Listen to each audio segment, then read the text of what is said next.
बड़ी बड़ी बातें कर रहे हैं। ये सरकार कह रही है कि ये कानून हम मुसलमानों के भले के लिए आ रहे हैं। जब मैं आपसे सुनता हूं तो मुझे लगता है कपिल शर्मा कॉमेडी सर्कस में बोल रहा है।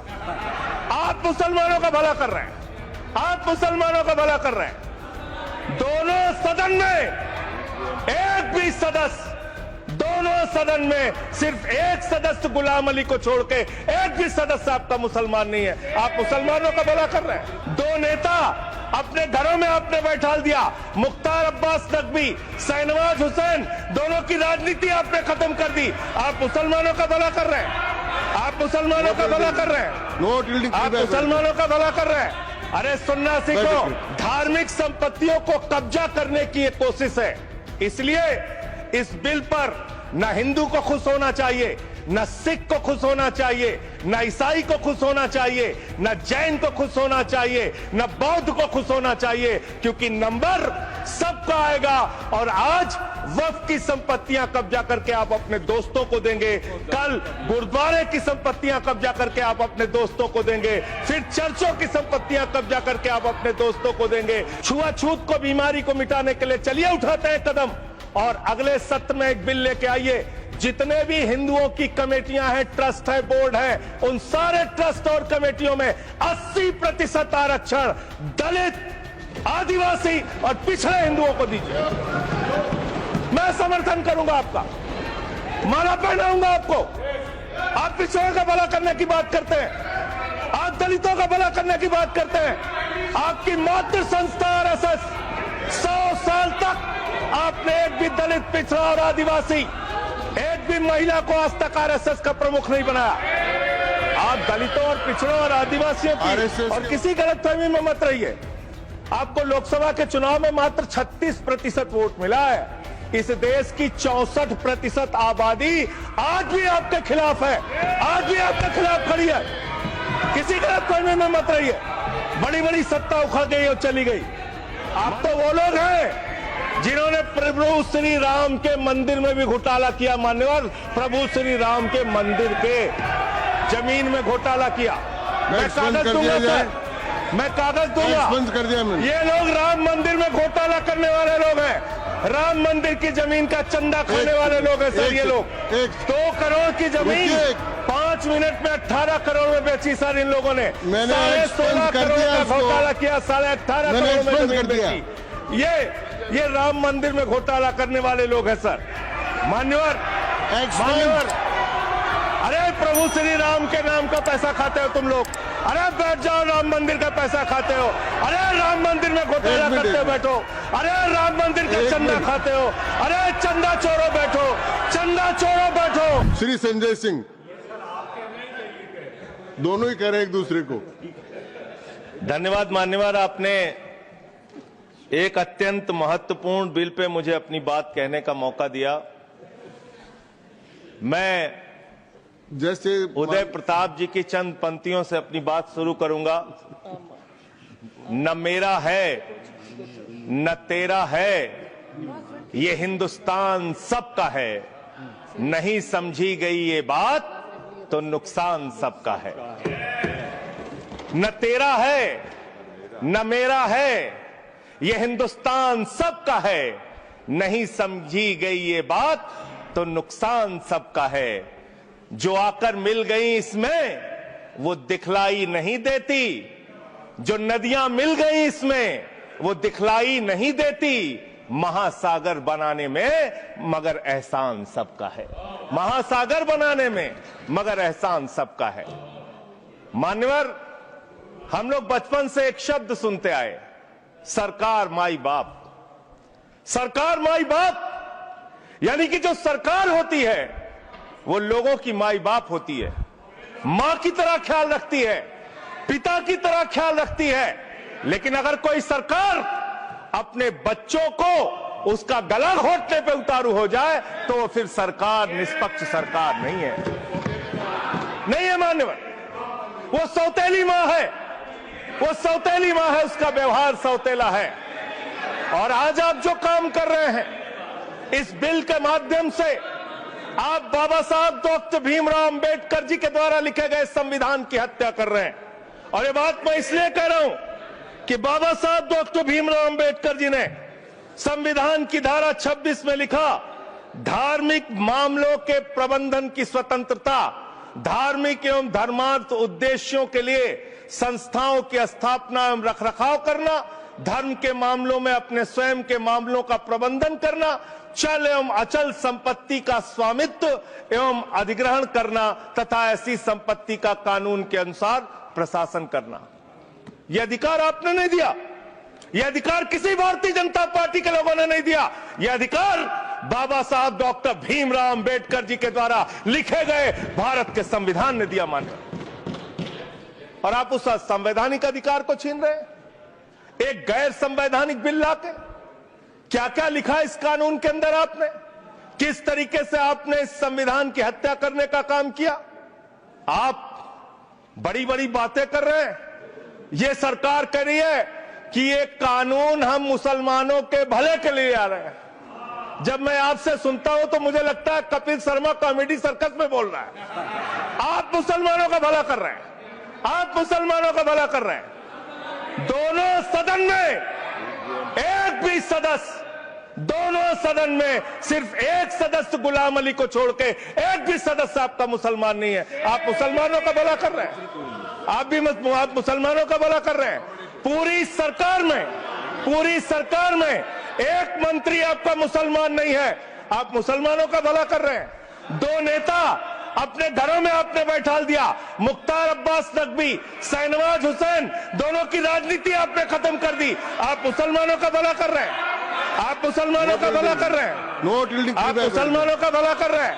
अरे सुनना सीखो पहले। मान्यवर, मैं इनके इस कानून में क्या क्या लिखा हुआ है, क्या क्या कहा है इन्होंने। बैठ जाए कृपया, गुलाम अली जी बैठ जाए। धार्मिक संपत्तियों को यह बिल कब्जा करने की नापाक कोशिश है। इतनी और धार्मिक संपत्तियों को सदन में इतनी कब्जा करने के लिए सदन में इतनी शांति है कि आराम से आप बोलोगे तो आराम से बोल रहा हूं सर। हाँ। आप बैठे हैं तो आपको देख के वैसे ही आराम आ जाता है। आपको देख के मैं वैसे ही आराम में रहता हूं सर। आप जब है आपका संरक्षण है तो आराम से ही बोल रहा हूं। बोलिए। मान्यवर, धार्मिक संपत्तियों को कब्जा करने की एक कोशिश है।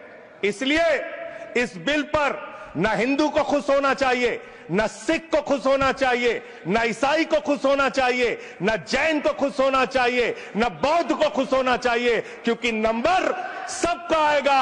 और आज वक्फ की संपत्तियां कब्जा करके आप अपने दोस्तों को देंगे, कल गुरुद्वारे की संपत्तियां कब्जा करके आप अपने दोस्तों को देंगे, फिर चर्चों की संपत्तियां कब्जा करके आप अपने दोस्तों को देंगे, फिर बौद्धों की संपत्तियां कब्जा करके आप अपने दोस्तों को देंगे, फिर जैनों की संपत्तियां कब्जा करके आप अपने दोस्तों को देंगे, फिर मंदिरों की जमीनें कब्जा करके आप अपने दोस्तों को देंगे। आप तो वो लोग हैं जिन्होंने प्रभु श्री राम के मंदिर में भी घोटाला किया। मान्यवर, प्रभु श्री राम के मंदिर के जमीन में घोटाला किया। मैं कागज दूंगा सर, मैं कागज दूंगा। ये लोग राम मंदिर में घोटाला करने वाले लोग हैं, राम मंदिर की जमीन का चंदा खाने वाले लोग हैं सर। ये लोग 2 करोड़ की जमीन 5 मिनट में 18 करोड़ में बेची सर इन लोगों ने। 16.5 करोड़ का घोटाला किया, 18.5 करोड़ में जमीन बेची। ये राम मंदिर में घोटाला करने वाले लोग हैं सर। मान्यवर, अरे प्रभु श्री राम के नाम का पैसा खाते हो तुम लोग। अरे बैठ जाओ, राम मंदिर का पैसा खाते हो। अरे राम मंदिर में घोटाला करते हो, बैठो। अरे राम मंदिर का चंदा खाते हो। अरे चंदा चोरो बैठो, चंदा चोरो बैठो, चंदा चोरो बैठो, बैठो चंदा चोरो, चंदा चोरो बैठ जाओ। चंदा चोरो तुम लोग चंदा चोरो, चंदा चोरो तुम लोग, चंदा चोरो, चंदा चोरो, चंदा चोरो बैठो। 1 मिनट को प्लीज। चंदा चोरो बैठो। सभापति महोदय, Shri Gajendra Singh ji. Sir I am not dealing sir, I am not dealing. सदस्य ने चंदा चोरी किया इन्होंने, राम का पैसा खाया, करने वाले प्रभु श्री राम का पैसा खाया सर इन्होंने। राम मंदिर का विषय, राम मंदिर में चंदा चोरी किया इन्होंने। चंदा चोर है सर ये लोग। इन्होंने प्रभु श्री राम का चंदा खाया, कृपया बैठ जाए। चंदा चोरी किया सर। कृपया बैठ जाए। मान्यवर, आपने कहा कि इससे आप पिछड़े मुसलमानों का भला करने जा रहे हैं। सुनने में बहुत अच्छा लगता है कि आप पिछड़े मुसलमानों का भला करने जा रहे हैं। आपने इसमें कहा कि आप महिलाओं का भला करने जा रहे हैं। सुनने में बहुत अच्छा लगता है कि आप महिलाओं का भला करने जा रहे हैं, लेकिन ये सरकार, और यहां पे इस समय मंत्री जी नहीं है, मैं उनसे पूछना चाहता हूं, आप देश को और सदन को गलत जानकारी क्यों दे रहे हैं? मानवर 2013 के वक्फ बिल में जो भारतीय जनता पार्टी की सहमति और सहयोग से पास हुआ, उसमें भी महिलाओं के लिए आरक्षण था। मना कर दीजिए कि नहीं था, मना करिए कि हम गलत बोल रहे हैं। मानवर मंत्री जी ने कहा 1 करोड़ सुझाव आया। मैं आपसे पूछना चाहता हूं, कितने करोड़ ईमेल आए, कितने करोड़ पत्र आए, कितने करोड़ सुझाव आए? पूरे देश को जानकारी दीजिए, और मैं आपको दावे के साथ कह सकता हूं, जब पूरा सच सामने आएगा तो देश को पता चलेगा कितने लोग इस बिल के विरोध में थे, कितने लोग इस बिल के समर्थन में थे। मैं जेपीसी का सदस्य था मानवर, मैं कह रहा हूं आपसे लाइए, और आप पिछड़े मुसलमानों का भला करना चाहते हैं। मैं आपसे हाथ जोड़कर निवेदन करता हूं, विनती करता हूं, और हमारे जो मित्र उधर भी हैं, अगर आप मेरी बात से सहमत हैं तो समर्थन करना। समाज में छुआछूत को, बीमारी को मिटाने के लिए चलिए उठाते हैं कदम, और अगले सत्र में एक बिल लेके आइए। जितने भी हिंदुओं की कमेटियां हैं, ट्रस्ट है, बोर्ड है, उन सारे ट्रस्ट और कमेटियों में 80% आरक्षण दलित, आदिवासी और पिछड़े हिंदुओं को दीजिए। मैं समर्थन करूंगा आपका, माला पहनाऊंगा आपको। आप पिछड़ों का भला करने की बात करते हैं, आप दलितों का भला करने की बात करते हैं। आपकी मातृ संस्था आरएसएस 100 साल तक आपने एक भी दलित, पिछड़ा और आदिवासी, एक भी महिला को आज तक आरएसएस का प्रमुख नहीं बनाया।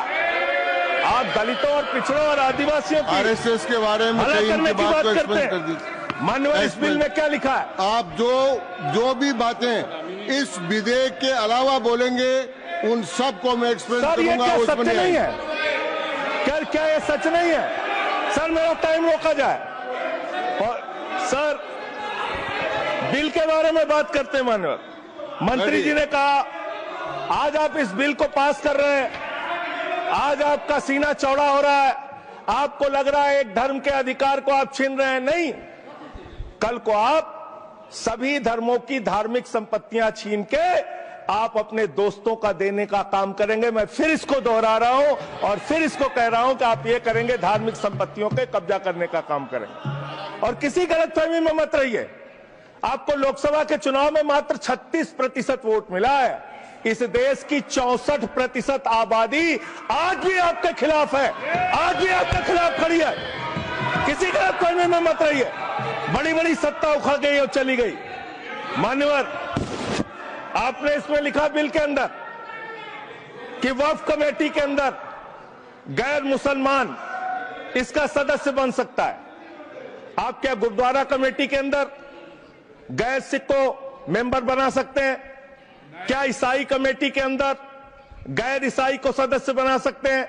क्या बौद्धों की कमेटी के अंदर गैर बौद्ध को, क्या जैनों की कमेटी के अंदर गैर जैन को आप मेंबर बना सकते हैं? और इतना ही नहीं, क्या आप हिंदुओं के ट्रस्ट में, मंदिर के ट्रस्ट में आप क्या गैर हिंदू को मेंबर बना सकते हैं? नहीं बना सकते, नहीं बना सकते। आप एक झूठ फैला रहे हैं देश भर में, देश भर में झूठ फैला रहे हैं। आप कह रहे हैं ये मैं पढ़ रहा हूं राम मंदिर का, सर, राम मंदिर ट्रस्ट। झूठ शब्द असंसिद्धि है, जो असंसिद्धि शब्द उनको निकाल दीजिए। सत्य से परे, सत्य से परे।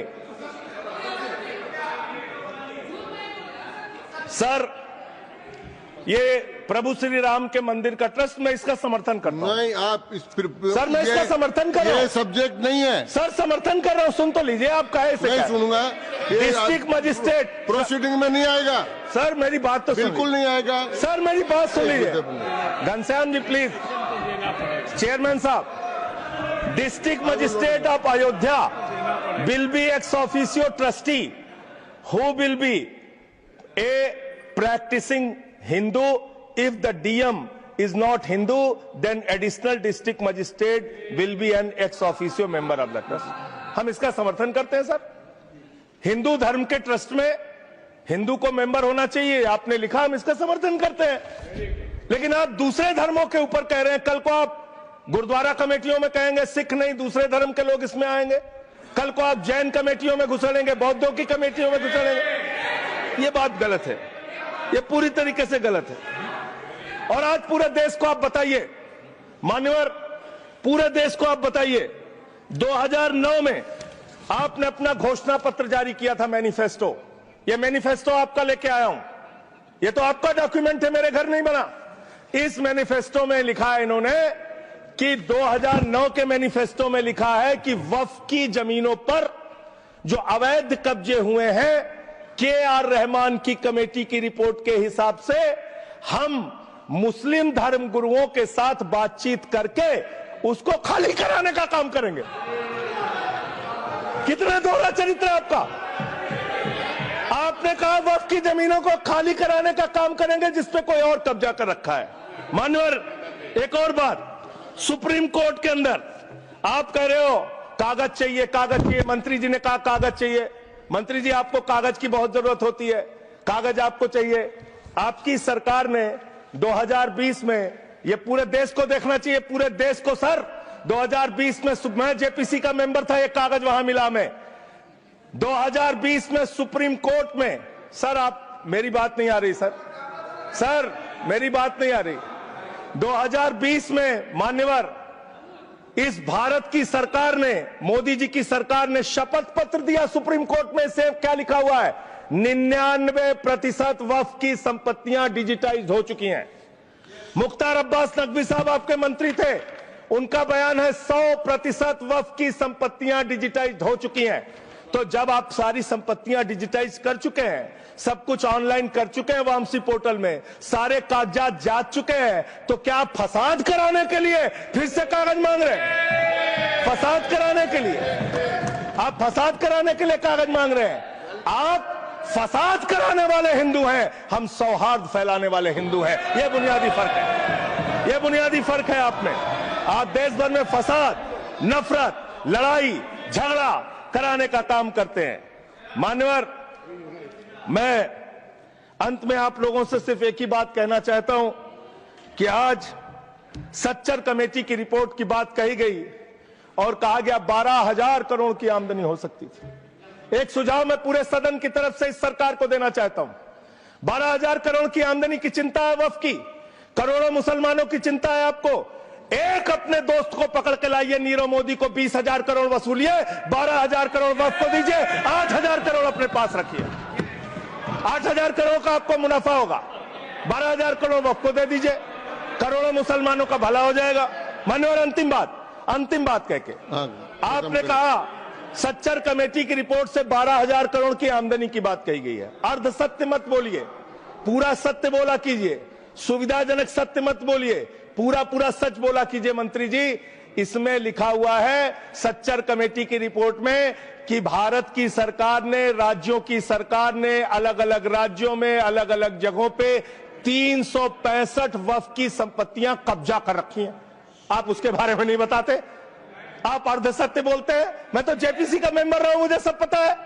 तो इसलिए मान्यवर, आप फैला रहे हैं झूठ, ट्रिब्यूनल के फैसले, बस खत्म सर, खत्म। असत्य, सत्य से परे मान्यवर, सत्य से परे। मान्यवर, ट्रिब्यूनल के लिए आप कह रहे हैं उसको अपील नहीं की जा सकती। हाई कोर्ट का फैसला ट्रिब्यूनल के फैसले के खिलाफ आया है, सुप्रीम कोर्ट का फैसला ट्रिब्यूनल के फैसले के खिलाफ आया है। आपने कहा 5 साल का प्रैक्टिसिंग मुस्लिम होना चाहिए। कैसे प्रैक्टिसिंग मुस्लिम तय करेंगे सर? आप क्या मुसलमानों के घर में सीसीटीवी का कैमरा लगाएंगे? कौन नमाज पढ़ रहा है, कौन नमाज नहीं पढ़ रहा है, कौन मुसलमान है, कौन मुसलमान नहीं है? आपने मान्यवर ऐसे प्रावधान इसमें रखे हैं जो बड़े अजीब हैं, जो अपने आप में ये बताते हैं कि आपकी मंशा सिर्फ देश में झगड़ा कराने की है, नफरत फैलाने की है, फसाद कराने की है। आपकी मंशा कहीं भी मुसलमानों का या किसी वर्ग का भला करने की नहीं है। बस एक अंतिम बात कह के अपनी बात समाप्त करूंगा। ये काम आपने देश के अंदर बहुत अच्छा शुरू कर दिया। आप एक काम करते हैं, देखो मुसलमानों को ठीक कर रहा हूं, दूसरी तरफ महंगाई बढ़ रही है, नुकसान हिंदुओं का।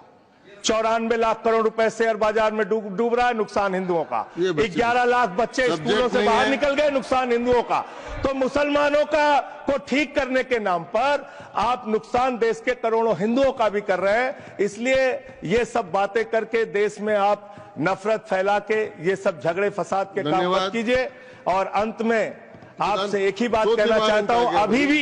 अभी भी वो मौका है इस बिल को जो गैर संवैधानिक है, जो बाबा साहब के संविधान के खिलाफ है, इसको वापस लीजिए। धन्यवाद।